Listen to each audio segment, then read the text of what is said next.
In this session, we will discuss the Lewis dot structure. Now, using Lewis dot structure, we can predict and represent the electron structure of a covalent bonded molecules. Electrons which are shared between the atoms, they are represented by the simple lines. They can be represented by the shared pair, means by the dots also we can represent it. And the electrons which are not bonded between the atoms, they can be represented by lone pair. There are certain steps which we need to follow while studying the Lewis dot structure. Firstly, decide how many valence electrons are possessed by each atom in the molecule. Then draw the structure of the molecule. If a molecule is having more than one atom, then firstly draw the central atom and then draw the other atom around the central atom. Now arrange the electrons so that each atom contribute to the one electron to the single bond between each atom. If carbon is having 4 electrons in its valence shell and the structure is CH4, then carbon should give 1 electron to each atom so that there should be single bond between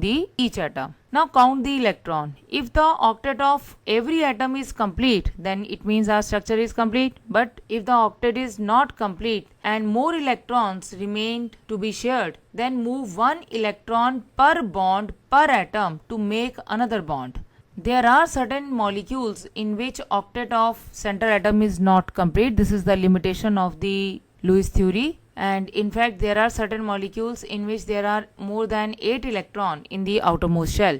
Now repeat the 4 and 5 step until the octet of each atom is complete. Now we are discussing the Lewis dot structure for the carbon atom. Now carbon is having 4 electrons in its valence shell. Firstly give 1 electron to each oxygen atom, so that it can make a single bond between these 3 oxygen atoms. Now out of 4 electrons, we have given the 3 electrons between these 3 oxygen atoms so that there is a single bond between each of these C and O. Now there is 1 electron on carbon atom. Now we talk about the oxygen. Oxygen is having the 6 electron in its valence shell. It has also given the 1 electron. Then 5 electron would be remaining on this oxygen, then this oxygen, then this oxygen. Now to complete the octet of carbon, it has 1 electron left. It will give again 1 electron to this oxygen atom. It can give this electron to this oxygen atom also. Even it can give it to this oxygen also. So these 3 structures are possible. So it has given the 1 electron to this oxygen atom,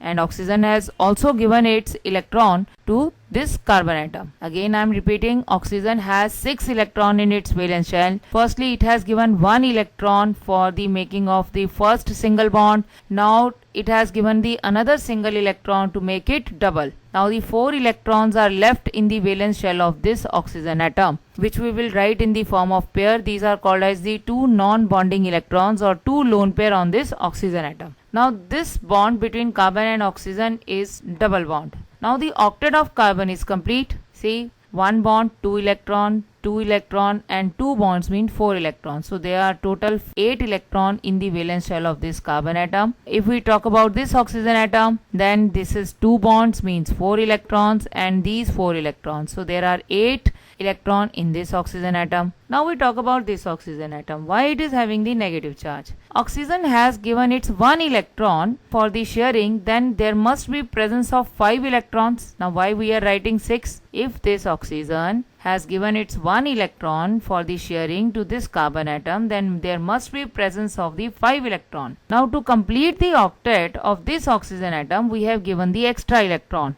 That is why, because it is having gained the extra electron, it acquires the negative charge. Similar is the case with this oxygen atom, because it is also under the same situation. It is having single bond, means there must be 5 electrons. Then to complete its octet, we have given the extra electron. That is why it is giving the negative charge. Now there is another possibility of drawing the carbonate ion structure. We can make this bond double, or we can make this bond double. Now we will discuss the another example of Lewis dot structure of PCl3. Now phosphorus is the central atom. Firstly we will write the central atom and the other atoms around it. We can draw the Lewis dot structure in the form of dots also. Phosphorus have 5 electron in its valence shell. It has given 1 electron to each of these 3 Cl atoms. Cl has 7 electron in its valence shell. It has given its 1 electron to phosphorus atom. Now if we talk about the bond between this phosphorus and Cl, then Cl has given its electron for sharing. Now the octet of this Cl atom is complete. Similarly, this Cl atom, it has given its electron to this phosphorus atom, and this Cl atom, it has given the electron to phosphorus atom. Now these two electrons left on the phosphorus are known as the lone pair. Similarly, these three are the lone pair on Cl atom. Now the octet of every atom, phosphorus and these three Cl atom, are complete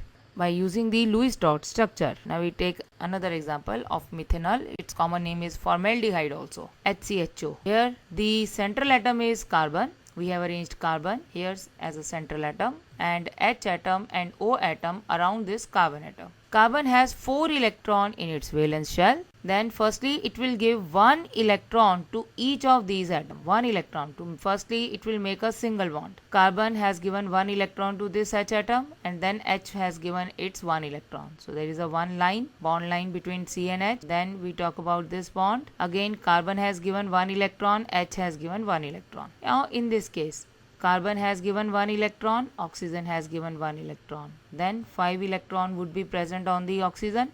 Now the octet of the carbon, if we talk about, would not be complete. Carbon will again do the same step. It will give 1 electron and oxygen will give the 1 electron. So octet of carbon is complete. And if we talk about oxygen atom, again octet of oxygen is also complete. These two bonds means 4 electron and these two lone pairs means 4 electrons. So there are 8 electrons in the octet of oxygen atom.